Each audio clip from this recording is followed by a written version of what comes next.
All right, Miss Hellworth here with another video. So today we're going to be talking about connotation and denotation.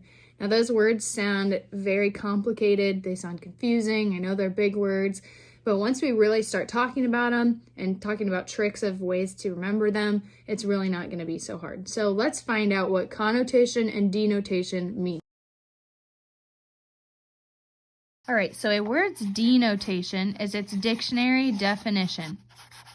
Okay, and yes, I've retried this video several times, which is why it looks like this. But each of these start with a D, and that kind of helps me remember. So denotation is the dictionary definition. That's like if you went to dictionary.com, put in a word, and you found the definition.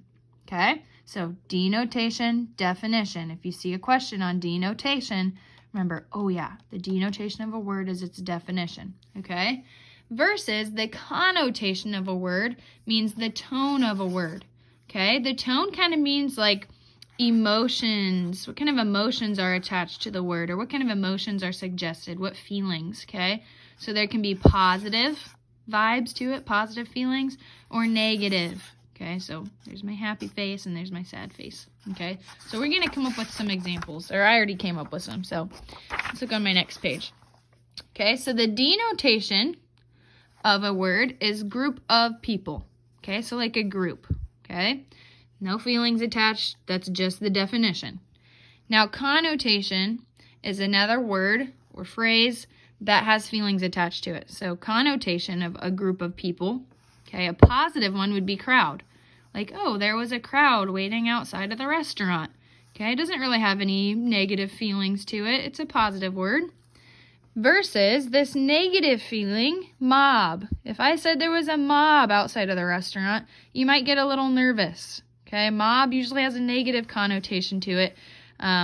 Mob is usually an aggressive crowd or group of people, so that one kind of has negative feelings attached to it. Okay, here's another one. Denotation is taking extra time and choosing something. Okay, so let's say you go to the ice cream shop and there's 50 flavors and you're taking extra time choosing something. Okay, that's your denotation. Okay, connotation, a positive word to use might be selective. Okay, you're selecting something, you're just making sure that you're taking extra care and selecting your ice cream choice.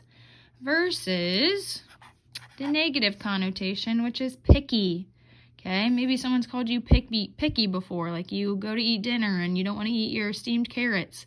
And someone goes, oh my gosh, you are so picky. Okay, selective doesn't have that negative vibe to it, but this one does. Okay, if you get called picky, you might be kind of offended. Okay, or if you call someone picky, it's kind of just a negative feeling, negative emotions attached to it. Okay, so we're going to go over some more examples with this, but that is just kind of a brief overview. All right, example number 1, the denotation is saving money. Okay, just the definition. So you're saving money. A positive connotation for saving money might be thrifty. Check it out. All right, I try to be as thrifty as I can. I got this Nike crew neck shirt from Goodwill for I think $4. Normally they're probably like $30 or $40, and it said Purdue on it, so I took it off and I put Panthers on it. And I took a handkerchief and I cut it up and my mom helped me sew it on. And I feel like I'm pretty thrifty, trying to save money and have some cool trends. A negative connotation might be the word stingy. Let's check out stingy. And Miss Howard totally does this. Man, I have a tiny bit of toothpaste left. I gotta get it all out.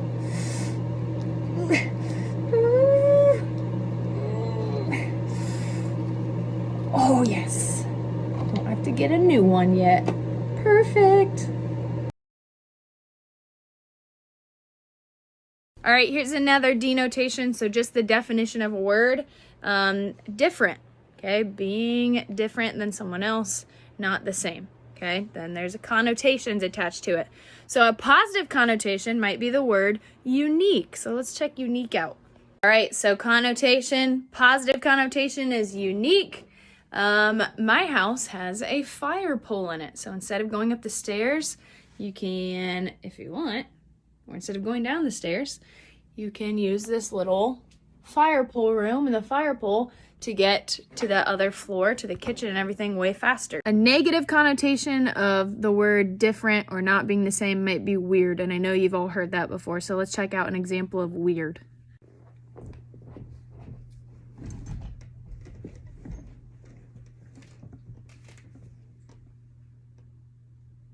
Might be a little bit weird if you sat down like this. All right, there's another one for you. A denotation would be look steadily, so to look at something. A positive connotation would be the word gaze. So let's check out what gaze might look like. Ooh, it's so pretty outside.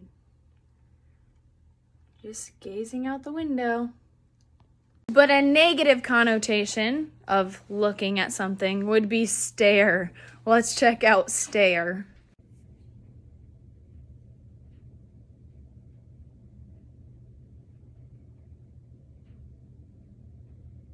Finally, our last example, the denotation would be to ask for something, and a positive connotation would be to request something. So let's check out maybe what request might look like. Hey, Mom, do you mind if I have a pork chop for dinner? Sure, I don't mind. They look good, don't they? Yeah, those look good. A negative connotation would be demand. Let's check out what demand might look like.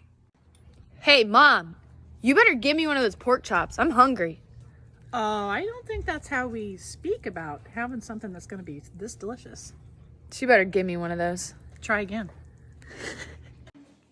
All right, there you have it. Denotations are the definitions of a word. Connotation are the words that kind of go along and they have emotions or feelings attached to them. Again, they can have a positive feeling or a negative feeling. So I'm going to give you a word and I want you to come up with a denotation and come up with a positive and negative connotation.